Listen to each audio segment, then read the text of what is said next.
I am Amber, 30 years old, and living in Denver when my cousin called about my brother Blake's engagement party. My stomach dropped like a stone when I realized I had not been invited despite being close with Blake our entire lives. When I called my dad to ask about it, his words stung. "It is just a reunion, Amber. Do not make this a big deal." But it was a big deal to me. How could my own family exclude me from something so important? If you have ever felt the sting of family rejection, drop a comment below about where you are watching from, hit that like button, and subscribe to join our community of shared experiences. Growing up, Blake and I were inseparable. Just 2 years apart, we were each other's built-in best friends, confidants, and partners in crime. Our childhood home in suburban Chicago was filled with memories of us building blanket forts in the living room, creating elaborate backyard adventures, and defending each other fiercely at school. Blake was the one who stood up to the neighborhood bullies when they made fun of my braces in 6th grade. I was the one who covered for him when he snuck out to his first high school party. Our bond was special, forged through shared experiences and the understanding that no matter what happened, we had each other's backs. We had secret codes and inside jokes that no one else understood. Our parents would often find us whispering and giggling late into the night, flashlights under the covers, as we shared our dreams and fears. Everything changed when our parents announced their divorce during my sophomore year of high school. Blake was 14, just starting high school, and I was 16. The news shattered our sense of stability, and suddenly our close-knit family was splitting at the seams. The worst part was choosing where to live. My father had accepted a job in Milwaukee, while my mother planned to stay in Chicago.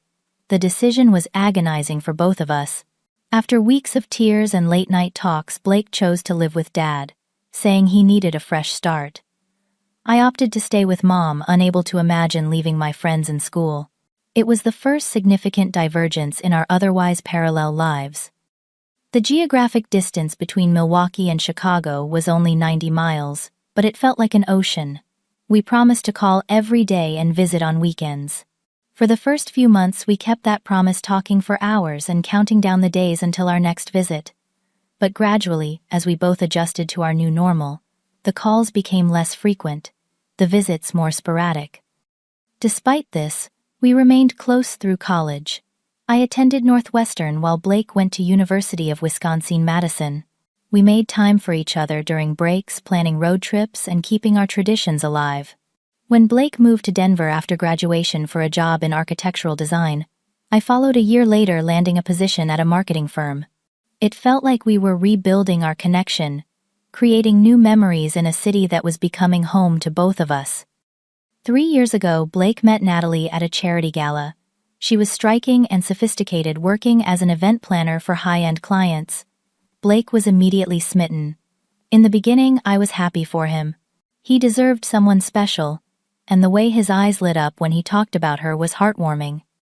But something changed after they became serious. Our weekly dinner tradition dwindled to monthly, then bi-monthly. Blake began checking his phone constantly when we were together, as if waiting for permission to be there. When I invited them both for dinner at my apartment, Natalie would dominate the conversation, rarely asking me questions or showing interest in my life. At family gatherings, I tried to connect with Natalie, hoping to build a friendship with the woman my brother loved. I asked about her work, her family, her interests, but her responses were always polite, yet distant, as if she was tolerating my presence rather than embracing it. She would pull Blake away mid-conversation, claiming they needed to greet someone else, or that she suddenly remembered an important call they had to make. Blake started canceling our plans more frequently. Natalie surprised me with concert tickets, or Natalie thinks I should network at this industry event instead. His excuses always centered around her preferences and plans.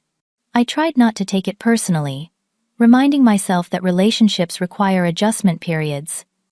Last Christmas, our family gathered at Dad's house in Milwaukee. I was excited to spend quality time with Blake, having not seen him for almost 3 months. But throughout the entire weekend, he seemed to be avoiding one-on-one conversations with me. Whenever I approached him, Natalie would materialize at his side, steering him toward other relatives or friends of our father. On the last night, I finally cornered Blake in the kitchen, while Natalie was engaged with our aunt. "Is everything okay between us?" I asked, trying to keep my voice light despite the knot in my stomach. "Of course," he said, but his eyes darted toward the living room where Natalie sat. "Why would you ask that?" "We barely talk anymore, Blake. I miss you." His expression softened momentarily. "I miss you too, Amber. It has just been busy with work, and balancing everything." Before he could say more, Natalie appeared in the doorway. "There you are," she said to Blake, not acknowledging me. "Your father is looking for you." Blake gave me an apologetic smile and followed her out. That was the last real moment we had together. In the months that followed, I made numerous attempts to reach out.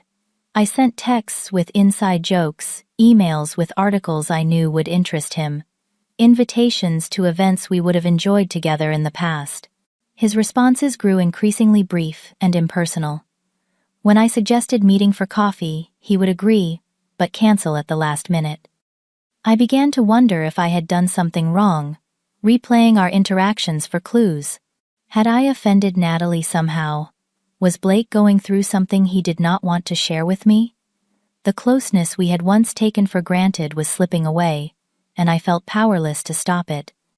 It was a normal Tuesday at my marketing firm in downtown Denver. I had just finished presenting campaign ideas to a new client when I noticed a missed call from my cousin Melanie.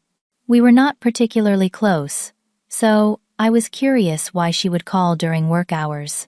I returned her call during my lunch break. "Amber, I'm so glad you called back," Melanie said, her voice bubbling with enthusiasm. "I wanted to ask what you are wearing to Blake's engagement party this weekend. I am torn between the blue dress and the new jumpsuit I bought." My heart stopped. "Blake's what?" There was a moment of silence before Melanie spoke again, her voice uncertain. "The engagement party. At Uncle Robert's lake house this Saturday. Please tell me you knew about this." I gripped my phone tighter, trying to keep my voice steady. "No, actually. This is the first I am hearing about it." "Oh my God, Amber. I am so sorry," Melanie said, genuinely distressed. "I thought for sure you would be the first to know. They sent out invitations 3 weeks ago. Blake and Natalie are having a big celebration at the lake house. Most of the family will be there, plus Natalie's relatives." As Melanie continued with details about the party, I felt like I was underwater, her voice becoming distant and muffled. My brother was celebrating his engagement, and I had not even been told about it, let alone invited. "Who all is going?" I managed to ask. "Well, Uncle Robert and Aunt Patricia are hosting. Your dad will be there. Your mom is flying in from Chicago, all the cousins. I really thought you knew, Amber. I am so sorry to be the one telling you this." I ended the call shortly after promising Melanie I would call her back, though we both knew I would not. Back at my desk, I stared blankly at my computer screen, unable to focus on anything. My brother, my best friend growing up, had not bothered to invite me to one of the most significant celebrations of his life. Without thinking twice, I called my father. He answered on the 4th ring, sounding distracted. "Dad, did you know Blake is having an engagement party this weekend?" "Yes, at the lake house. It should be nice." "And did you know I was not invited?" There was a pause.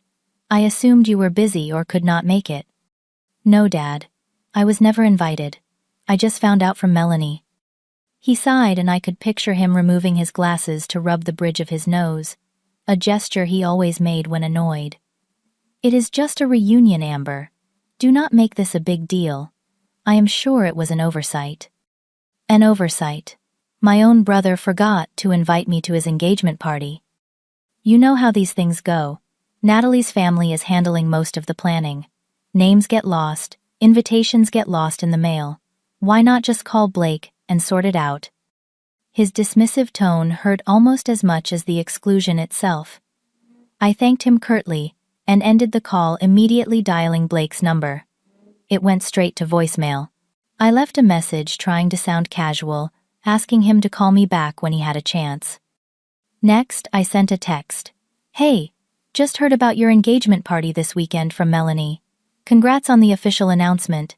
Did my invitation get lost?" 20 agonizing minutes later, my phone pinged with his response. "Sorry about that. Natalie's parents organized everything and kept the guest list small, mainly family and close friends." I stared at the message, the words family and close friends burning into my retinas. If I did not qualify as either of those, then what was I? I typed back, "I am your sister." I thought that made me both family and a close friend. His reply came faster this time. "You know what I mean. It is mostly Natalie's extended family and her friends. Her parents covered everything and had limited space. We will celebrate together another time, just the two of us." The hollow promise felt like a slap in the face. I put my phone down, unable to respond without saying something I might regret.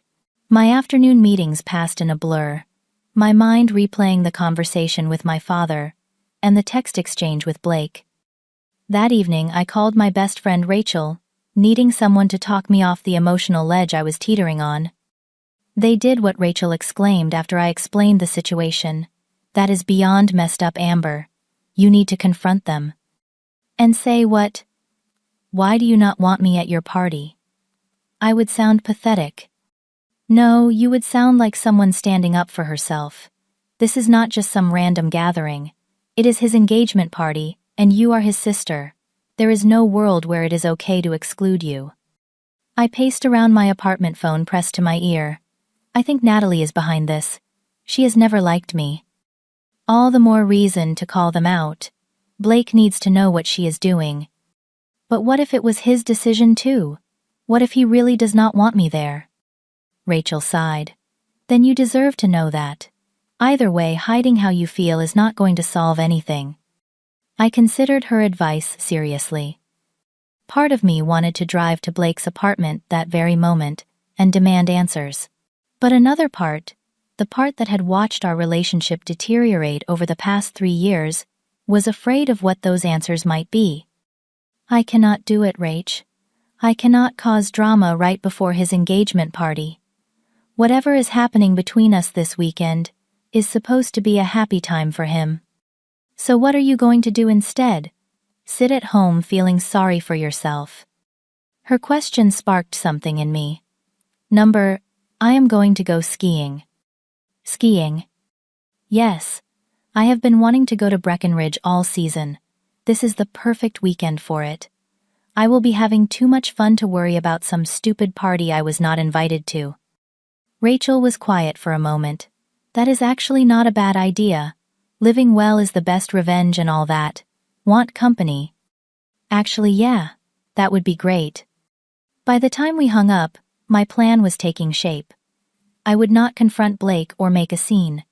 Instead, I would show them all that their exclusion did not hurt me, that I had my own full life without them. It was a lie, of course. I was hurt deeply, but they did not need to know that. The decision to go skiing felt impulsive but right. I needed to escape Denver, and the knowledge that somewhere in the city my family was preparing for a celebration I was not welcome to attend. I called my friend Tara, who I knew loved winter sports as much as I did, and was relieved when she immediately agreed to join me. "Last-minute Breckenridge trip. Count me in," she said without hesitation. "I can leave work early on Friday." I spent Wednesday evening packing, throwing thermal layers and ski gear into my duffel bag while fighting back tears. The practical tasks helped distract me from the constant buzzing of my phone, as family members began reaching out about the party, unaware that I had not been invited. Aunt Susan texted, "Looking forward to seeing you at the lake house this weekend. It has been too long." Cousin Daniel sent Blake's engagement party is going to be epic. See you there. I left them all unanswered, unable to explain the situation without sounding bitter or hurt. Friday afternoon arrived, and Tara met me at my apartment, her SUV already loaded with her gear. The 3-hour drive to Breckenridge would normally have been filled with excited chatter about the slopes and snow conditions, but I found myself quieter than usual, staring out the window at the mountains, looming larger as we approached. "Want to talk about it?" Tara asked after nearly an hour of sparse conversation. I sighed, watching my breath fog the passenger window. "Not really. I just want to forget about it for the weekend." "Fair enough. But for what it is worth, they are the ones missing out. Not you." Her simple support brought a lump to my throat. "Thanks, Tara." She turned up the radio, and we sang along to 90s hits for the rest of the drive, the familiar lyrics, a comforting distraction. We arrived at our rental cabin just as the sun was setting, casting pink and orange hues across the snow-covered peaks. The cabin was small but charming, with a stone fireplace and large windows overlooking the forest. Under different circumstances, I would have been ecstatic about the cozy weekend ahead. After unpacking and grabbing a quick dinner at a nearby tavern, we returned to the cabin to plan our skiing route for the next day. Tara spread out a trail map on the coffee table, while I built a fire, the physical tasks helping to keep my mind occupied. "I am thinking we start with the Colorado Superchair tomorrow, hit some blues to warm up, then maybe challenge ourselves on the Imperial Express if conditions are good," Tara suggested, tracing routes with her finger. "Sounds perfect," I agreed, trying to summon enthusiasm. The forecast said fresh powder overnight. We went to bed early, exhausted from the drive, and anticipating an early start on the slopes. I lay awake long after Tara's breathing had deepened into sleep, my mind replaying the text exchange with Blake. What would he be doing now? Preparing for his celebration? Did he even notice my absence in his life anymore? Saturday morning dawned bright and cold, the promised snowfall having blanketed the resort with several inches of fresh powder. We were among the first on the gondola, the crisp mountain air and spectacular views momentarily lifting my spirits. As we glided down the first run, the familiar rhythm of skiing began to work its magic. For brief stretches, I could focus entirely on the physical sensation, the speed and control, forgetting everything else. By midday, we had covered most of the resort's western face and stopped for lunch at a mountaintop restaurant. The sun was bright, reflecting blindingly off the snow, and the sky was a perfect Colorado blue. "You seem better," Tara observed as we sat on the outdoor deck watching skiers and snowboarders carve their way down the mountain below us. "I am," I admitted. "Being out here helps put things in perspective." "Good. Oh, we should take some pictures. The lighting is perfect right now." I hesitated, knowing that any social media posts would be seen by family members who thought I was sitting at home nursing my wounded pride. Tara seemed to read my mind. "Come on, this view is too good not to share. Besides, it might feel good to show the world you are out living your life." She was right. After lunch, we asked a fellow skier to take a few photos of us together, posing with our skis and snowboards against the backdrop of the majestic Rockies. But it was later, as the sun began its descent toward the horizon, that we captured the perfect shot. We had taken the Imperial Express to the highest point of the resort, where the panoramic views were breathtaking. The late afternoon light bathed everything in a golden glow, and the mountains stretched endlessly before us. Tara insisted on taking a photo of me alone standing at the edge of the ridge. "One more," she called, and I turned toward her, my face flushed from the cold and exertion, a genuine smile finally breaking through. The mountains spread out behind me, my ski goggles pushed up onto my helmet snow, clinging to my jacket. In that moment, I felt free. Back at the cabin that evening, Tara and I scrolled through the day's photos, selecting the best ones to share. The summit photo stood out immediately. "That one," Tara said, pointing to the shot where I was smiling. "You look happy." I nodded already, thinking about the caption. I wanted something casual, something that showed I was having an amazing weekend, without explicitly mentioning why I was not at the lake house. After several drafts, I settled on "Nothing beats a bluebird day at Breck, with fresh powder and good friends." My finger hovered over the post button, my heart racing with a mix of defiance and anxiety. Was this petty maybe? but it also felt like reclaiming some small piece of my dignity. I pressed post and set my phone aside, determined not to obsessively check for reactions. Tara and I made dinner in the cabin's small kitchen, opened a bottle of wine, and settled in front of the fireplace to watch a movie. For a few hours, I almost forgot about the party happening 200 miles away. It was not until we finished the movie that I checked my phone again. The post had garnered dozens of likes and supportive comments from friends. Living your best life. Those views are incredible. So jealous right now. But mixed among them were the first ripples of family reaction. A text from my mother skiing instead of your brother's party. Call me. A comment from my aunt asking if I was okay. And most telling a private message from my cousin Melanie. Everyone is asking where you are. Blake looks upset. What is going on? I turned off notifications and put my phone on the bedside table, suddenly exhausted. Tomorrow would bring the full storm, I was sure of it. But for tonight, high in the mountains, I had created a small sanctuary from the family drama unfolding without me. Sunday morning, I woke to the soft light filtering through the cabin's curtains and the quiet sound of Tara making coffee in the kitchen. For a blissful moment, I forgot about everything except the promise of another day on the slopes. Then I reached for my phone. The screen was flooded with notifications. 14 missed calls, 27 text messages, numerous social media alerts.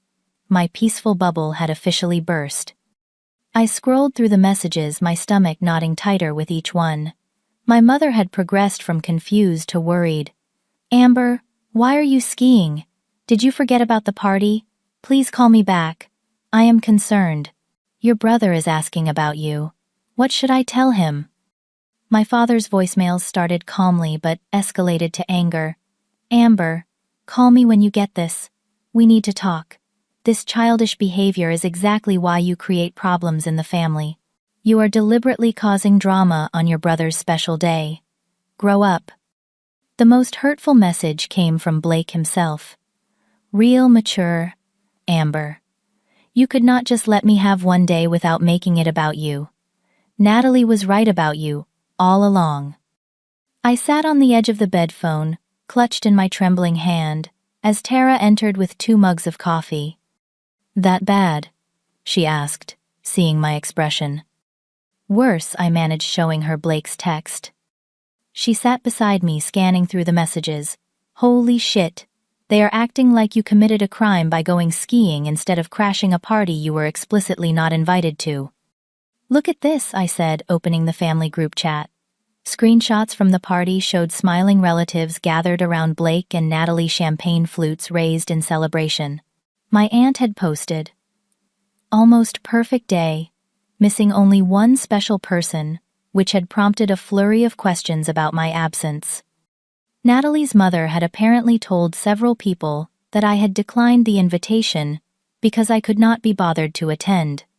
My Uncle Robert had defended this version of events, adding that I had always been difficult. This sparked a heated exchange between him and Aunt Susan, who insisted something was not adding up. Your dad actually wrote, Amber chose not to be here. Let us respect her decision and focus on Blake and Natalie. Tara read aloud, her voice incredulous. He is straight up lying. The betrayal cut deep. Not only had they excluded me, but now they were rewriting the narrative to make me the villain. I scrolled further to find more relatives taking sides in the unfolding drama. Cousin Eric, classic Amber always has to be the center of attention. Aunt Susan. Something is not right. Amber would never miss this without a good reason. Uncle Robert. She has always been jealous of her brother's success. Cousin Melanie. Can everyone stop speculating? None of us know the whole story. The family I thought I knew was fracturing before my eyes, their true feelings about me spilling out in digital form.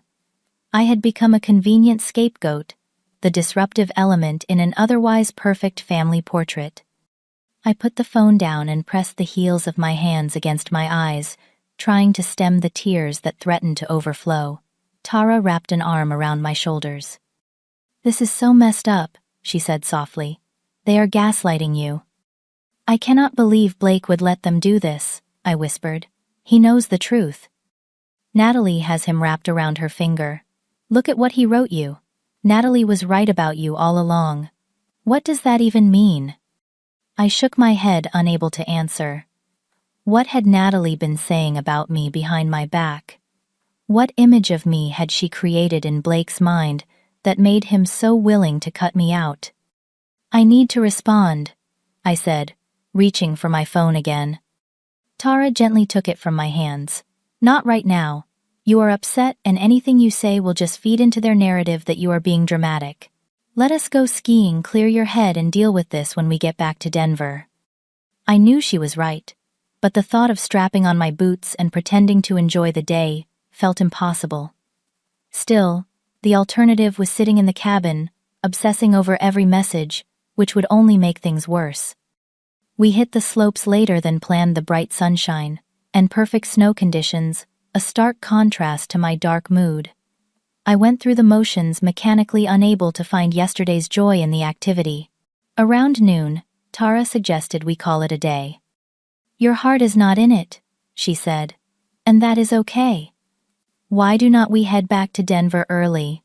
You will feel better dealing with this from home. The 3-hour drive back to the city was quiet, my mind racing with all the things I wanted to say to my family, especially Blake. How could he let this happen?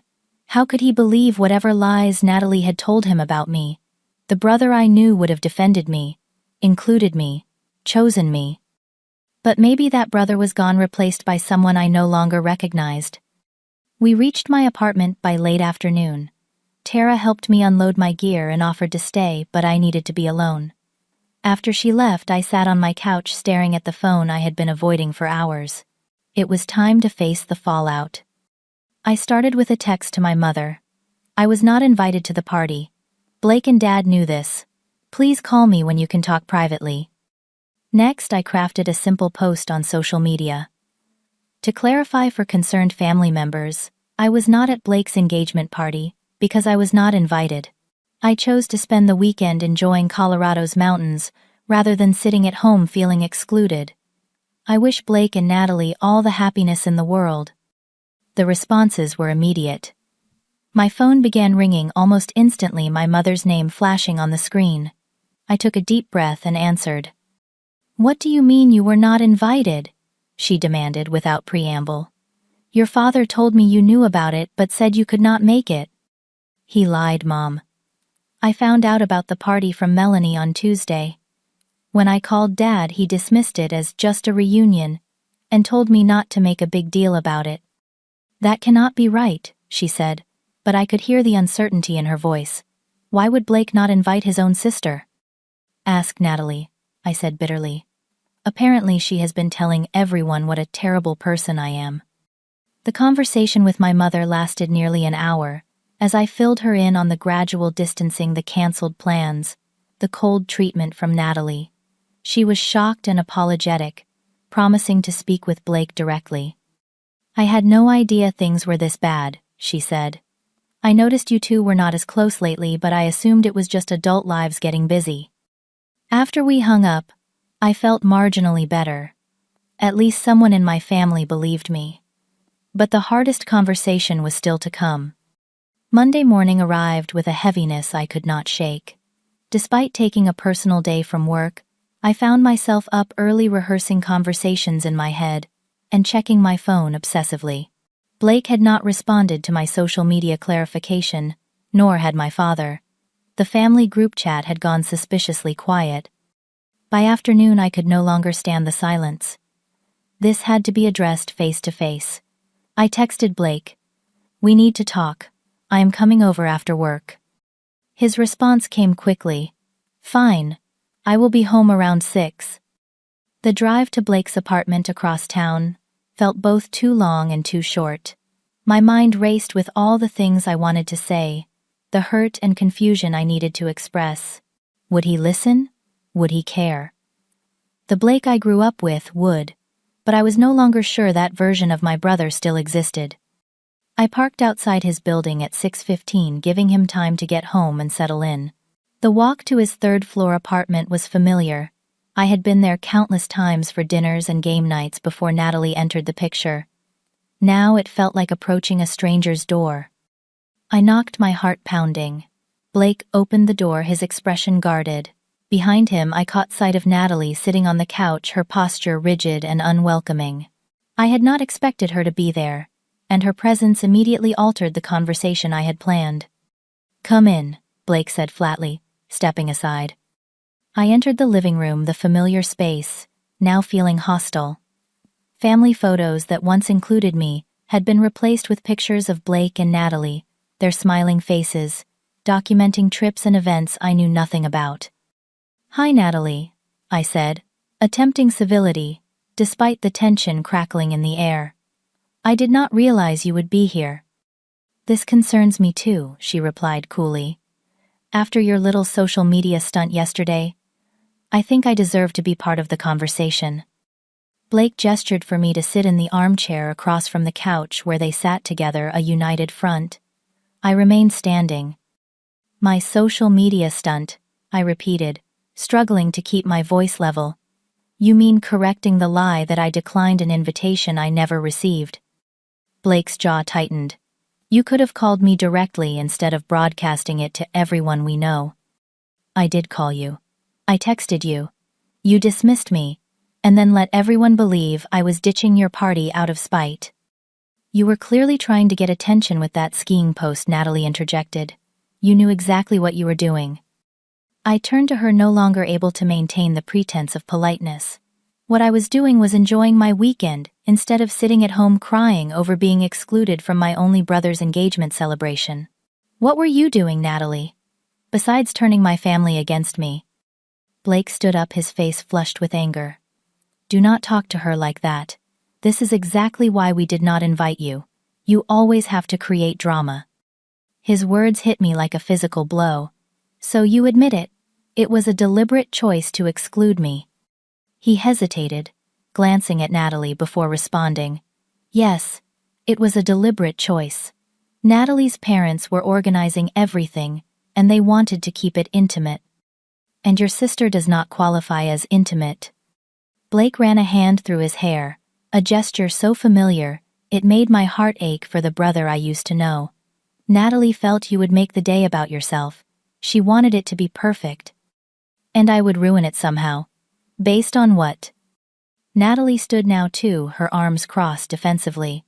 "Based on every interaction we have ever had. You constantly try to monopolize Blake's attention. You make snide comments about our relationship. You question his choices when they do not align with what you want." I stared at her in disbelief, then looked to Blake. "Is that really how you see me?" His expression wavered, uncertainty flashing across his features. "You have been different since I met Natalie. Critical. Distant." "I have been distant."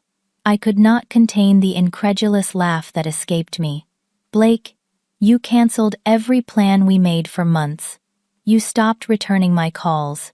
You let this woman convince you that your sister, who has loved you and supported you our entire lives, is some kind of threat." "You see," Natalie said to Blake, "she cannot take any responsibility. It is always someone else's fault." "What exactly am I supposed to take responsibility for?" "Loving my brother. Wanting to be included in his life. Feeling hurt when I am excluded from major family events." Blake's voice hardened again.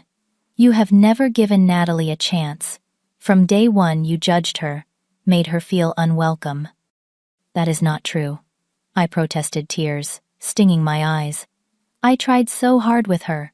I invited you both to dinner. I asked about her interests, her family. She was the one who was cold to me." "This is pointless," Natalie said, shaking her head. "She will never see it." "See what I demanded? What terrible thing have I done that justifies cutting me out of your lives?" Blake sighed heavily. "Maybe it is better if you stay away for a while, Amber. Give us all some space. This engagement period should be happy, not filled with conflict." I stood frozen, unable to process what I was hearing. My own brother was asking me to disappear from his life, to make things easier for him, and the woman who had systematically driven a wedge between us. "So, that is it?" I asked, my voice barely above a whisper. 3 decades of being siblings, and you are choosing her version of me over everything you know to be true. I am choosing peace, he said, not meeting my eyes. I am choosing my future. A future without your sister in it, I clarified, tears now flowing freely. I hope it is worth it, Blake. I walked out without another word, the door closing behind me, with a finality that echoed in my chest. In my car, I sat shaking, unable to drive immediately. I called my mother, needing to hear a sympathetic voice. He said it is better if I stay away, I told her between sobs. He believes all these things about me that are not true. Oh, Amber, my mother sighed. This is worse than I thought. I spoke with your Aunt Susan this morning. She said Natalie has been telling everyone that you are jealous of their relationship, that you have tried to sabotage it from the beginning. That is insane. Why would I do that? I do not know, sweetheart. But she has been very effective at turning people against you. Even your father believes her version of events. As the full reality of the situation sank in, I realized I had not just lost my invitation to a party. I had lost my brother to someone who, for reasons I could not fathom, had decided I was the enemy. The week following my confrontation with Blake and Natalie was one of the lowest points in my life. I threw myself into work, staying late at the office to avoid going home to an empty apartment filled with memories and unanswered questions. I declined calls from relatives, unable to rehash the painful details again and again. Only my mother and Tara knew the full extent of what had happened, and their support was the thin thread keeping me tethered to sanity. Friday evening, just as I was considering whether to order takeout or attempt to cook something from my nearly empty refrigerator, there was a knock at my door. I opened it to find my cousin Melanie standing there, a sympathetic smile on her face, and a manila envelope in her hands. "Hey," she said softly. "Can I come in?" I hesitated, unsure if I could handle another family member questioning my side of the story. But Melanie had always been fair-minded, and her messages in the family chat had been the most neutral. "Sure," I said, stepping aside to let her in. "What brings you by?" She settled on my couch, placing the envelope on the coffee table between us. "I thought you might want to see these, and I wanted to check on you. Things got pretty intense in the family chat." "That is an understatement," I said, eyeing the envelope warily. "What is in there?" "Photos from the engagement party. Professional ones and some I took myself." I shook my head. "I do not think I want to see those, Melanie." "Trust me, you do," she insisted, opening the envelope and spreading several photographs across the table. "Look at Blake in these." Reluctantly, I leaned forward to examine the images. They showed the typical engagement party scenes, Blake and Natalie cutting a cake, toasting with champagne, posing with various family members. But as I looked closer, I noticed what Melanie was pointing out. In nearly every photo, Blake's smile seemed forced, his eyes lacking the joy one would expect on such an occasion. "He looks miserable," I said, surprised. "He was," Melanie confirmed. "And it was not just because you were not there, though several people asked about you. It was something more." She pulled out more photos, these less formal, candid shots she had taken on her phone. One showed Blake standing alone by the lake, his expression somber, as he stared out at the water. Another captured a tense moment between him and Natalie, her hand gripping his arm as she spoke intently into his ear. "What happened that day?" I asked. Melanie sighed, tucking a strand of hair behind her ear. "It was weird from the start. When people asked where you were, Natalie kept giving different answers. She told your dad you had declined because you were busy. She told her parents you two had a falling out years ago. She told me you were invited but never responded."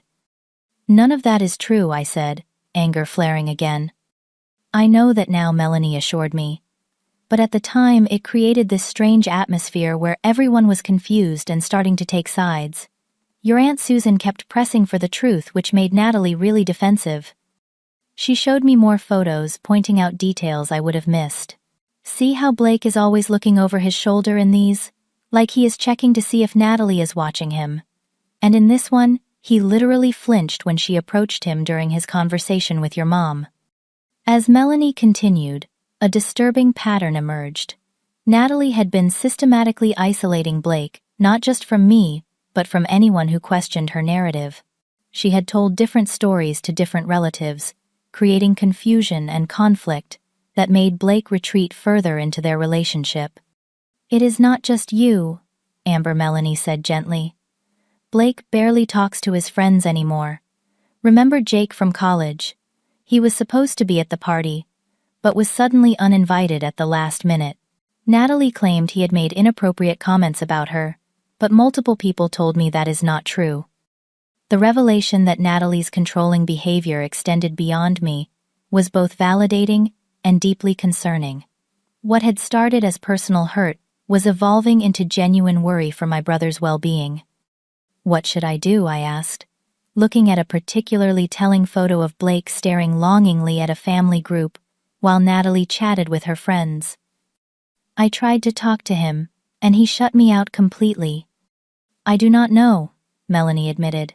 "I am worried about him too, but pushing too hard might just drive him further away. Maybe give him some time to see things for himself." We talked for another hour, Melanie sharing more observations from the party and the family gatherings I had missed over the past year. Her visit left me with mixed emotions: vindication that I was not crazy or imagining Natalie's manipulation, but also increased concern for Blake. 3 days later, my phone rang with Blake's number. I stared at it in disbelief before answering. "Blake." "Hey Amber," he said, his voice tentative. "Do you have some time to talk?" "Of course," I replied, trying to keep the eagerness from my voice. "Always." "I owe you an apology," he began, the words coming out in a rush.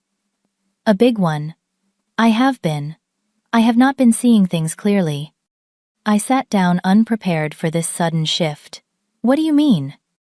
"After our argument, I started thinking about everything you said. Then Mom called, and Aunt Susan, and even Melanie. They all had questions that made me look at things differently." He paused, taking a deep breath. "Natalie has been telling me things about you for years. That you were jealous of our relationship, that you tried to undermine us, that you spoke badly about her to family." "None of that is true, Blake." "I know that now," he said quietly. "Or at least I am starting to see that her version of events does not match reality. She gets so upset when I question her that I just stopped doing it. It was easier to believe her than to deal with the conflict." The admission sent a wave of relief through me.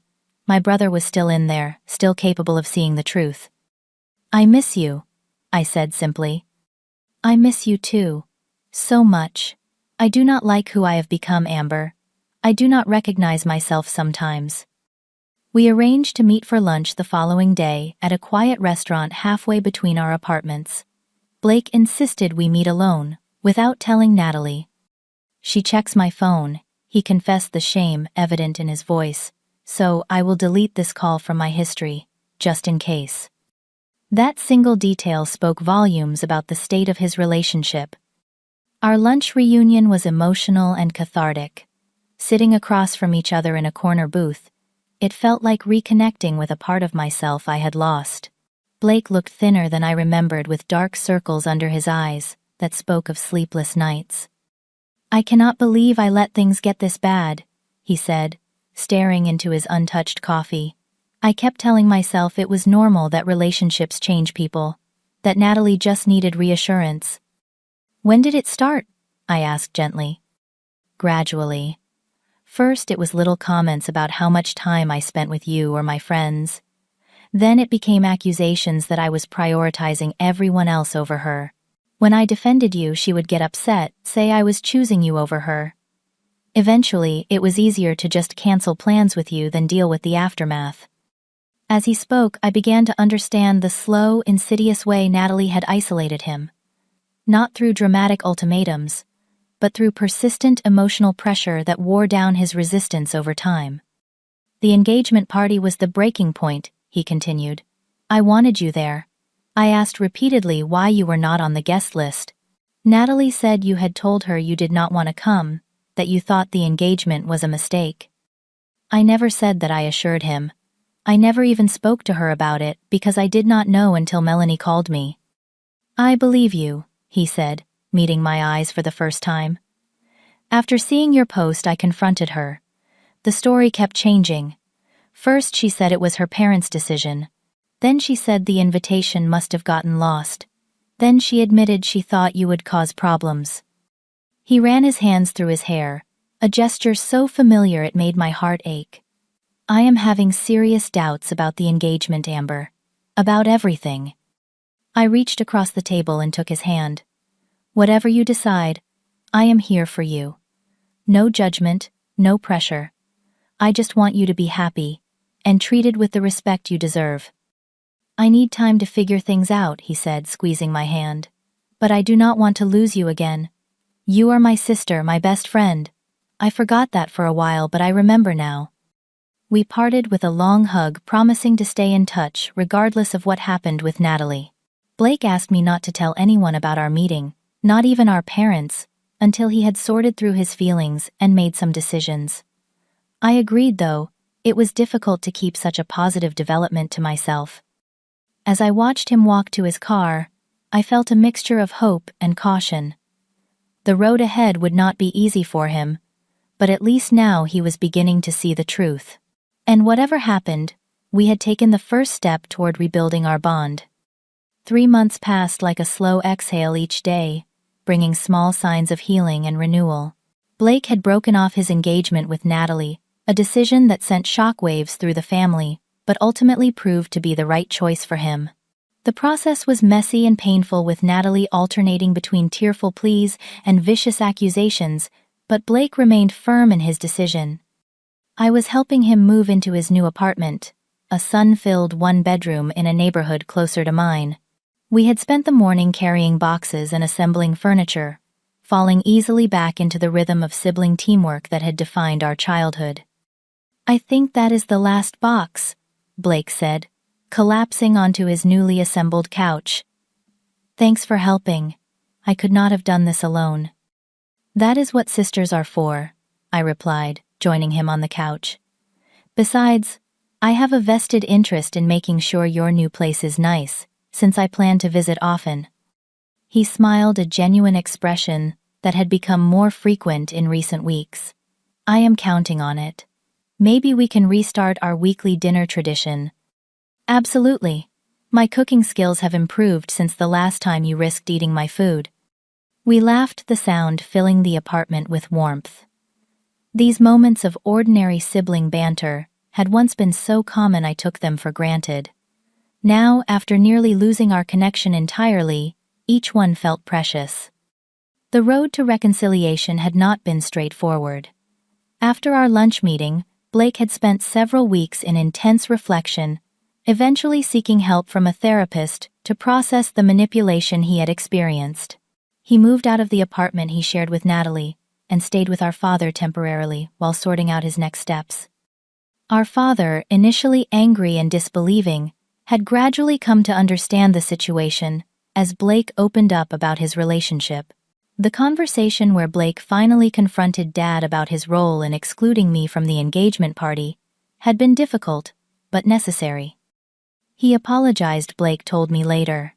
Said he should have questioned things more, instead of accepting Natalie's version of events. He feels guilty about how he treated you. My own conversation with our father came a week later over coffee at a neutral location. His apology was awkward but sincere, acknowledging that he had failed in his responsibility to both his children. I wanted to believe everything was fine, he admitted. It was easier than facing the possibility that Blake was in an unhealthy relationship. I am sorry I dismissed your feelings, Amber. You deserved better. The healing extended beyond just Blake and me. Our entire family had been forced to confront some uncomfortable truths about communication assumptions and the ease with which relationships can be manipulated by half-truths and misunderstandings. Aunt Susan organized a family therapy session, which surprised everyone by being productive rather than awkward. We established new ground rules for communication, agreed to verify information before jumping to conclusions, and committed to supporting each other more actively. For me, the experience had been transformative in unexpected ways. The pain of exclusion had forced me to examine my own patterns in relationships and my reluctance to confront problems directly. I had allowed the gradual distancing from Blake to continue for years, making excuses and avoiding difficult conversations until the situation reached a breaking point. "I should have called you out sooner," I told Blake during one of our heart-to-heart talks. "When you first started canceling plans and pulling away, I should have demanded answers instead of just accepting it." "I would not have listened then," he replied honestly. "I was too deep in the fog, but you are right that we both need to be more direct about our feelings. No more tiptoeing around issues." Our weekly dinners became a sacred space for rebuilding trust and sharing our lives. Blake was slowly rediscovering himself, reconnecting with friends he had neglected, and pursuing interests Natalie had discouraged. I supported him without pushing, learning to balance involvement with respect for his independence. My relationship with extended family improved as well. Cousin Melanie and I became closer, bonding over our shared concern for Blake and our determination to be more proactive in maintaining family connections. Uncle Robert, who had been quick to believe the worst about me, made a point of inviting me to his 4th of July barbecue and publicly acknowledging his error in judgment. 6 months after the engagement party debacle, Blake and I planned a small family gathering at my apartment, a deliberate reclaiming of the celebration we had been denied. It was nothing elaborate, just good food, better company, and the chance to create new memories untainted by manipulation and exclusion. As I looked around at the people filling my living room, I felt a profound sense of gratitude. The painful experience had ultimately led to greater authenticity in all my relationships. I had learned to value my own worth, to speak up when something felt wrong, and to recognize the signs of unhealthy dynamics before they could take root. Blake caught my eye across the room and raised his glass in a subtle toast, a private acknowledgement of how far we had come. I returned the gesture, my heart full. The exclusion that had once felt like the end of our sibling bond had instead become the catalyst for its renewal, stronger and more resilient than before. We had both learned that family is not just about shared blood or history, but about active choice, about fighting for the connections that matter even when it is difficult. In the darkest moment of feeling unwanted by my own family, I could never have imagined that it would lead to this new beginning, this deeper understanding of what it means to truly see and support each other. The party I was not invited to had, in its own painful way, given me a gift: the recognition that self-respect is non-negotiable, that honesty is essential, even when it is uncomfortable, and that sometimes the most loving thing we can do for ourselves and others is to speak our truth, even when it disrupts the false peace of silence. Have you ever experienced exclusion from someone you thought would always include you? Drop a comment below to share your story. Your experience might help someone else feel less alone. Also, if this resonated with you, please like and subscribe to hear more stories about navigating complicated family dynamics. Thank you for listening, and remember, sometimes the relationships that challenge us most are the ones that teach us who we truly are and what we really deserve.